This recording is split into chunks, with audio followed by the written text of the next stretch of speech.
তাহলে কাগজপত্র নিতে যত সময় আপনি কাগজপত্র আপনার না পান তত সময় আপনি এটা ওপেন করছেন কেন? তা বন্ধ রাখতে পারেন, এটা আপনার এখানে জনগণের যে হয়রানি হচ্ছে আপনি উল্টোপাল্টা করছেন কেন? আর আপনি এখন মোবাইলেই করতেছেন। আপনার কাগজপত্র যখন ডকুমেন্টস নাই এই টেবিলে তখন আপনি কাজ করবেন কেন?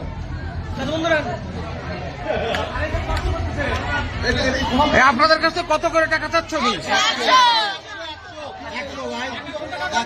100 টাকা। হ্যাঁ বলেন।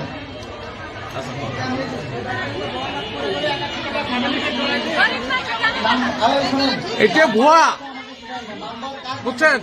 এটা ভুয়া জিনিস, তাই এরা টাকা নিচ্ছে। ভুয়া জিনিস